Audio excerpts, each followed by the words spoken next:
Hey everybody, this is Kevin, aka the Fantasy Football Geek from DFSArmy.com. And I'm back with another season-long fantasy football rankings video. This time we are looking at the tight end position. And obviously it is July 12th. That's not obvious to you, but it's obvious to me. July 12th right now, so we are before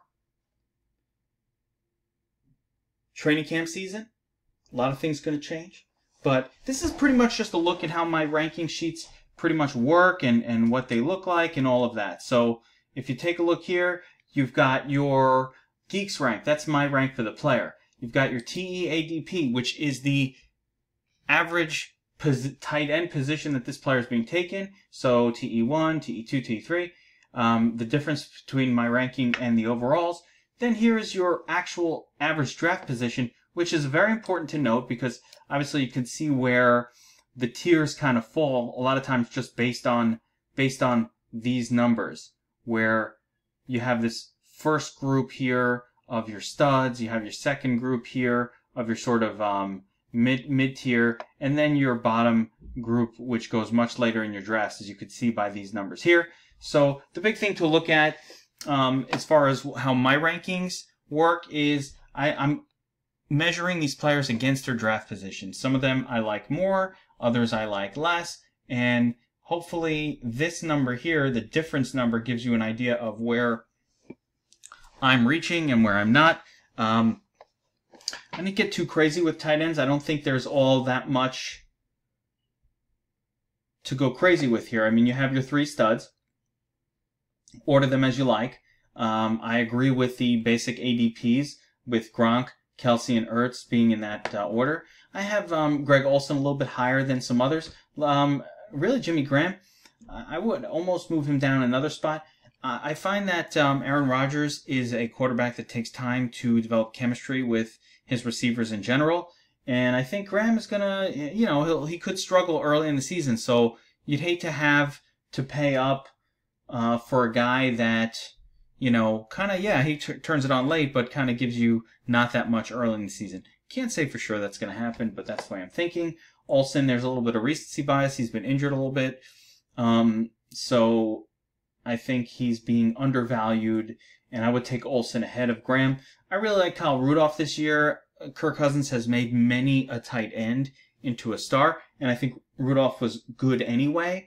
And I think this season under Cousins, he will take a leap to, again, the same kind of tier as what you see somebody like Greg Olsen in. So I think he'll be productive.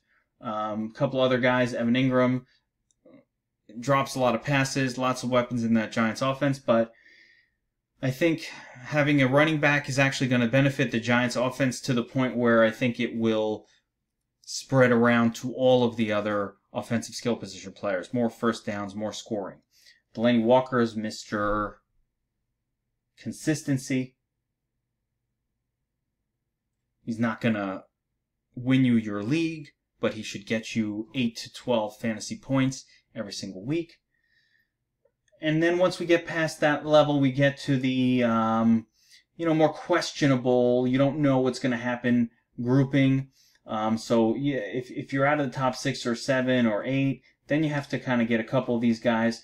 I really like George Kittle this season. I like all things that have to do with Jimmy Garoppolo at quarterback. I think Kittle has a chance to break out, but he could also falter. Trey Burton, again, a lot of people have high hopes.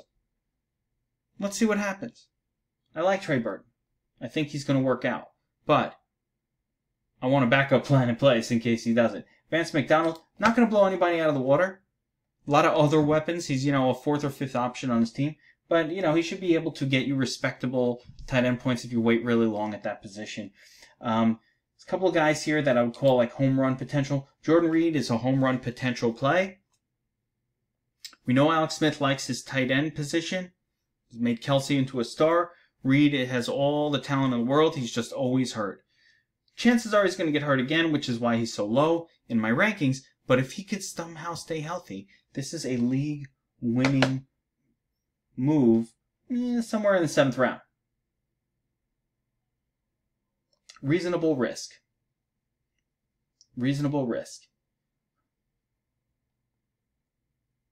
Some other ones I like, Jared Cook. Jared Cook I like a lot more than where he's being drafted. He was great last year, and I think he's going to get some of those targets that are that are missing with Crabtree. I don't believe that's all going to go to Jordy Nelson.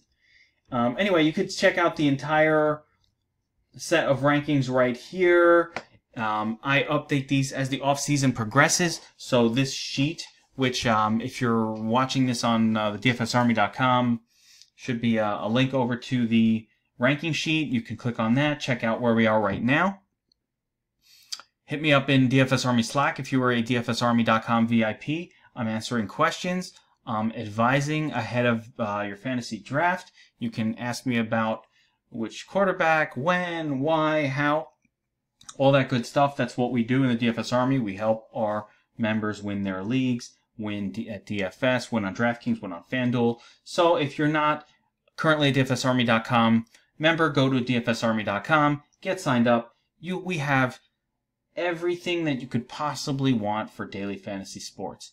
Optimization tools, custom projections, ownership projections, direct coaching. No one does what we do. DFSArmy.com, we produce winners. Check out our testimonials. It's ridiculous. Again, see you in Slack. Ask me any questions you've got. This is my tight end rankings for the 2018 fantasy football season.